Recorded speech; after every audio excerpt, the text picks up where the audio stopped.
What's up, y'all? My name is JR, and for those of you who don't already know, I'm a huge movie and TV nerd. If you're new here, I appreciate you taking the time to check out my channel. I hope you'll consider sticking around and joining the film community I'm trying to build here on YouTube. So in today's video, I'm going to be giving my initial thoughts on the new Disney Plus series, Daredevil Born Again. And just so you guys know, this video will contain some mild spoilers, so if you haven't gotten around to watching this show yet and you don't want to know anything that happens in it, you might want to exit this video now. And with that being said, no more wasting time. Let's get into it.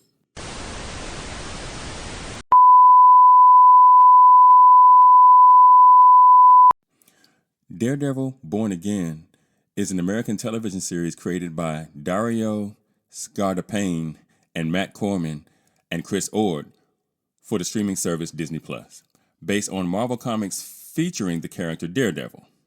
It is the 13th television series in the Marvel Cinematic Universe, or the MCU, produced by Marvel Studios, via its Marvel Television label, sharing continuity with the films and television series of the franchise. Born Again is a revival and continuation of Daredevil, the earlier series that was on Netflix, produced by the previous Marvel Television production company and originally released on Netflix. Scardapane serves as showrunner with Justin Benson and Aaron Moorhead as lead directors. Charlie Cox reprises his role as Matt Murdock, also known as Daredevil, from Marvel's Netflix television series and prior Marvel Studios productions, starring alongside Vincent D'Onofrio, Deborah Ann Woll, Eldon Henson, and Michael Gandolfini. Margarita Leviva, Wilson Bethel, Sabrina Guevara, Nikki M. James, Gania Walton, Artie Froshen, Clark Johnson, Alet Zurer, Kamar De Los Reyes, and John Berthal also star in the show's first season. Now, following the cancellation of Daredevil back in 2018, Cox and D'Onofrio reprised their roles for Marvel Studios projects starting in 2021. A new Daredevil series entered development in early 2022, with Corman and Ord attached as head writers by that May. They gave the series an episodic structure and lighter tone than a Netflix series. Born Again was announced in July of 2022 with a planned 18-episode first season. The series' name references the Born Again comic book storyline by Frank Miller and David Mazzucchelli. I hope I said that right. But the series does not directly adapt that storyline. Marvel Studios decided to overhaul the series by late September of 2023 and released Corman and Ord and the initial directors, though Michael Suester, Jeffrey Nachmanoff, and David Boyd are still credited for episodes they directed. Scardapane, Benson, and Moorhead were hired in the following month, and the approach changed to be a more serialized and directly connected to the Netflix series. The planned 18-episode season was also split into 2 seasons, with filming occurring in New York. Now, Daredevil Born Again premiered on Disney Plus on March 4th of this year with its first 2 episodes. The first season consists of 9 episodes and is part of Phase 5 of the MCU. It has received positive reviews from critics to this point. The second season is set to premiere in the early to mid-2026 and will consist of 8 episodes. An untitled Punisher television special starring Bernthal and conceived during filming of the first season is in development currently for the Marvel Studios Special Presentations banner. Both will be parts of Phase 6 of the MCU. Now, at the time of the making of this video, the series has an 84% on Rotten Tomatoes, with its popcorn meter currently sitting at 82%. The series has a Metascore of 69 on Metacritic based on 30 critic reviews, with a user score of 7.4 based on 122 user ratings. And finally, the series overall has an 8.9 out of 10 on IMDb, with almost 14,000 ratings. So look, when I first heard that we were getting another Daredevil series, this time by Disney, I'll admit I was kind of excited. only because of how disappointed I was when Netflix canceled the original series. I thought that show was extremely well done, and I was truly sorry to see it go. Then when I heard that Charlie Cox was returning to play Matt Murdock, I was even more into the idea. Then I heard that Eldon Henson and Deborah Ann Woll were also coming back, as well as Vincent D'Onofrio, and I thought, that's all we need to get back in business. So as the release date for the show neared, I began to think more and more about what the show could potentially be, and I have to say, this is the most excited for new Marvel content I've been in quite some time. So, I knew I would watch this season of the show with an enthusiasm that I sincerely hope doesn't turn to disappointment, as most of the stuff that Disney and Marvel have churned out as of late has been subpar in my opinion, for a lot of reasons. Now, the first thing I noticed upon watching this show was that it looked really good. I think Kevin Feige did a really good job of giving the episodes a polished and cinematic look, right?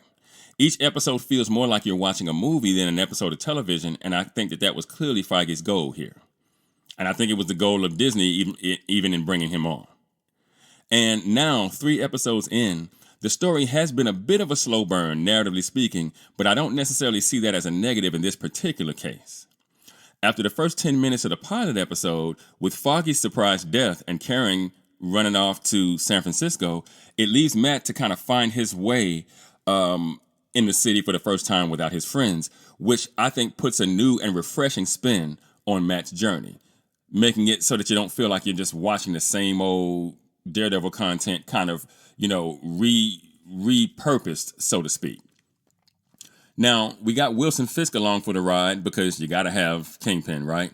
But he appears in a different role than we're used to seeing him in. He's the mayor of New York now and has supposedly turned over a new leaf. And he's declared vigilantism outlawed in the new NYC, which puts him once again at odds with Murdock, who has vowed to keep his eye on him, though not as Daredevil, but simply as Matt. The death of Foggy and Karen kind of disappearing on him has kind of taught him once again that, being a vigilante has consequences. That's kind of one repurposed idea from the original show. But I'm not going to eat the writer's lunch for that just yet because it looks like and it feels like it's working to this point. So I'm just going to stay in the middle of the fence on that for now. It's clear the writers do have plans to push Matt and Wilson towards each other in a way, again, that we've never quite seen before. With Matt, just being a lawyer, but tasked to defend the White Tiger, a vigilante after his own heart, while Wilson simply attempts to keep his wife from undermining him in his new political office. So we watch this story to see how long it'll take before Matt is forced to become Daredevil again. If you're asking me what I think it'll probably happen at the end of this particular season. So probably by the end of episode 9, I think it is, that we'll probably see him don the Daredevil mask once again. And we'll see how long it'll take before Wilson Fisk is maybe forced to become Kingpin again, which is sure to happen at some point. Now, Matt also has a new love interest in this show, because of course he does, right? It's been played up how attractive Matt is and that kind of thing. And, with him being a hero and everything, he would have these truly masculine qualities that would make any girl swoon, right? So she's a therapist, which wouldn't on its face be all that interesting, except for the fact that Wilson and Vanessa end up going to her for couples counseling. So the writers have kind of put basically Matt's girlfriend in the midst of Wilson Fisk's, drama, which I think is going to make for a more dramatic story. So I'm all for that. And in this story, the story is kind of political in that vigilantism is front and center. And, we've already seen Bullseye come and go, followed by White Tiger, who, if you're all caught up, was just dispatched by none other than the Punisher. So it appears that we've officially reached a part of the story where things will start to heat up. I think that just the number of, vigilantes that have kind of come and gone with only 3 episodes having gone by in the series already, it's been a lot. And so, it's kind of one of those things where you see, like I said, again, that vigilantism is front and center as a theme in this television series so far. And I'll also say that it feels like Wilson Fisk's character here has been patterned a bit after Donald Trump. You see a lot of similarities. Oh, he's committed all these crimes. How can he run for office? You got half the city who loves him, half the city who hates him.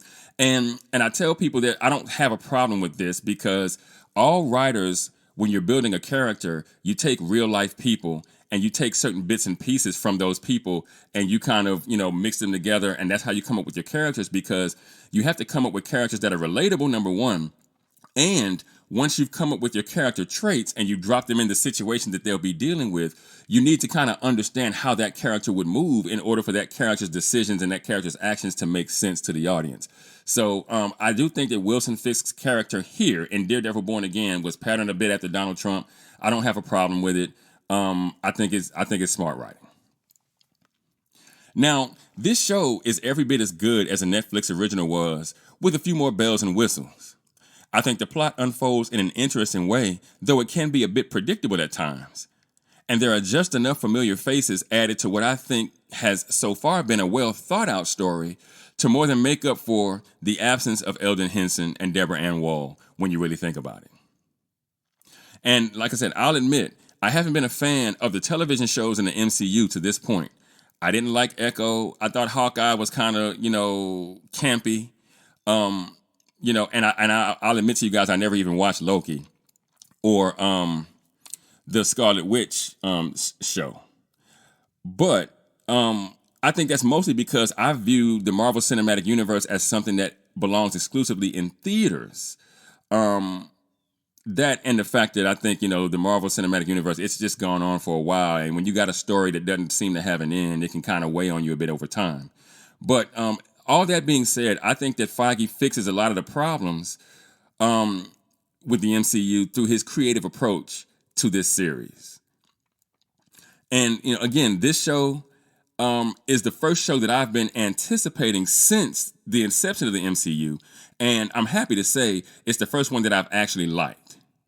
And furthermore, I think that if the show continues on its current trajectory, it might even be able to rival HBO's The Penguin. But what do you guys think? Are you all caught up on Daredevil Born Again? If you are, what do you think of it so far? Let me know in the comments. And for those of you that might be new to the channel, be sure to like and share this video. If you really like the content, be sure to subscribe and hit that notification bell. That way you'll be notified whenever I drop a new video. You can also now support the channel by leaving a super thanks. If you should be so inclined, I greatly appreciate it. Also, be sure to go and check out themaskscreenwriter.com for more television and film reviews and info on my upcoming film projects. And with that, I'm going to go ahead and get out of here. I got screenplays to write. And I'll catch y'all in the next video.